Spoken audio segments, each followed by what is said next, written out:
But wait, we still got to do his accessories. Now this is what I like about what they did with the taking apart part. So here's his blades, helicopter blades. What do we do with these? You know, they're pieces, they're putting them to the side, you know, like the Starscream when you had landing gear and you took the side off, like the old G1 Starscream. No, wait, no, these are essential to his transformation too. So we flip out this part. This is the part that part grabs onto, and this is why it moves, because this is going to become the handle to his sword.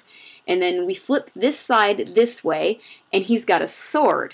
So, and he's got two swords. This is what really sold me on him. He's like a dual-bladed weapon. I love swords. And the thing is, the swords are also about right ratio to him to actually look like appropriate long-length swords, not just like these little short, you know, pieces of plastic. They look appropriate length to him. And I will note, when you transform him back to helicopter, you want to be careful, because if you move the wrong blade, it's going to end up hanging loose like this. It's because there's not a tab there to hold it. There's only a tab on one side, so you have to do the right blade. And see how it's nice and stiff now? It's not moving around.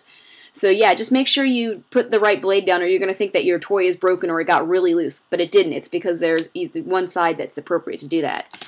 And we're going to do that with the other one too. And I suggest moving the handle out first, otherwise you'll do like me and move the wrong blade, because sometimes I forget which side the handle comes out, and you move the wrong blade this way, and all of a sudden, wait. Oh, actually, I did it right this time. See what I mean? I'm trying to show you the wrong way, and I did it the right way. But you go like this, and all of a sudden, the handle's coming out the wrong way. So I would take the handle out first, because it'll make it easier for you to remember which side the blade. So now he's got two swords, and we'll put that on in a moment. And now this becomes the gun on his arm. And it's got three little, if you see those little tabs there, they coincide with the little grooves on his arm there.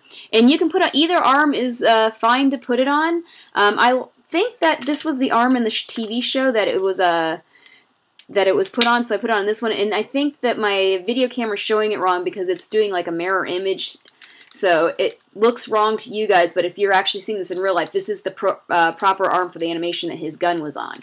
And then you can he has all sorts of posability with his arms, so you can go like this and then move his arm up like this so he can be shooting someone, and all of a sudden, ah!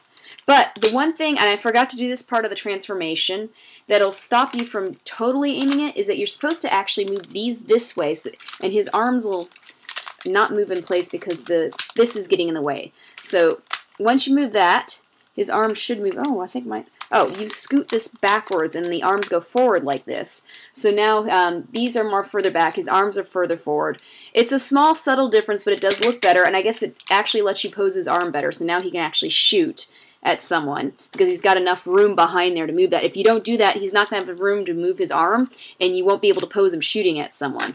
But it's, as I said, it's a small, but it is a interesting, you know, a difference that it's worth it to remember to do that part. And then you can put his sword in here, and his wrist actually can twist all the way like this, so you can kind of pose this way, and his arm moves, so you can kind of, you know. And unfortunately for him, it's kind of awkward for him to hold his sword and shoot at someone with the way the toy moves around. So we're just going to do this so he can actually pose proper with the sword. And then we're going to put, because I like the swords better anyways, and then we're going to put this sword in here. And you can pose him all sorts of way threatening with the swords. I like to have it where one sword's about to stab as the other sword's cutting down. So I like to pose him like that. He's got a lot of different posability. His head moves a little bit. Not too much, but it's also got to be connected because he has sounds he makes. I'll show you that in a second. But then his legs, so his legs can move kind of like that. They go up that way. They can go back. Well, it's kind of hard because I'm trying not to. They can go back like that. They can go forward like that. His knee, and his legs are really stiff, but this is actually important because he's a heavy toy, so they need to be stiff or he would not stand up. His feet, you can kind of move this toe around to get better grip, or you can move it this way. So you can try to move the feet around to get a little better grip to get him to standing proper.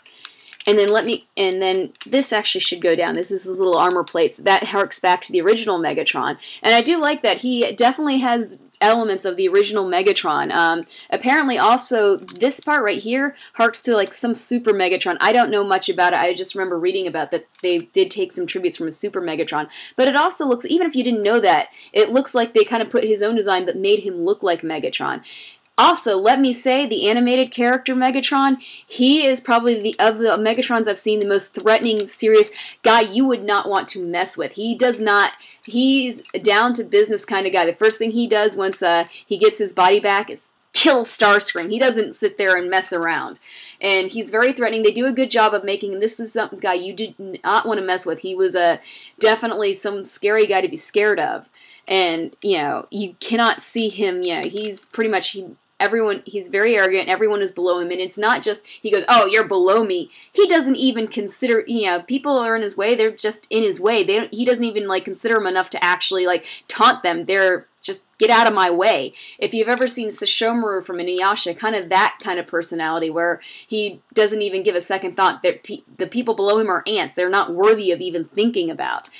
He's the only Megatron, I've read that he's the only Megatron that actually didn't know Optimus Prime by name, not until the very end when Optimus Prime really deserved his enmity. Otherwise, it was just another Autobot that was in his way, and it was getting to be an annoying Autobot that was getting in his way, but it was like, oh, just another, when he gets his body back, he's like, yeah, they'll be destroyed soon, don't worry about them. He's definitely someone to take seriously if he was your enemy.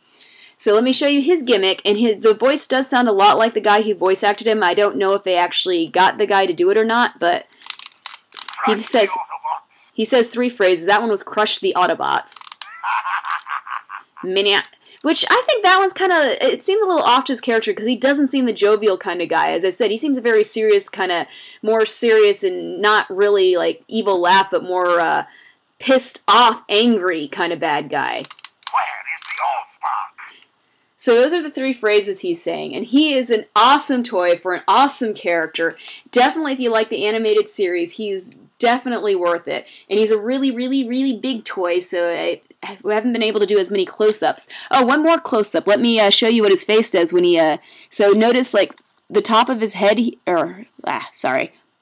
top of his head here is gonna make, his eyebrow is gonna move, and his mouth is gonna move when he speaks. And it's kind of hard to see the eyebrow thing, but it is a pretty cool toy. Definitely recommend this if you like the animated series. Even if you don't, it might still be a fun toy to play with, and it is definitely a very good Megatron. Well done, both in character-wise and also in toy-wise. As I said so far, I'm very impressed with the animated line. So anyways, I will come up with another review sometime, whenever, probably next week, maybe even today if I'm feeling like it. I'll talk to you guys later. Bye!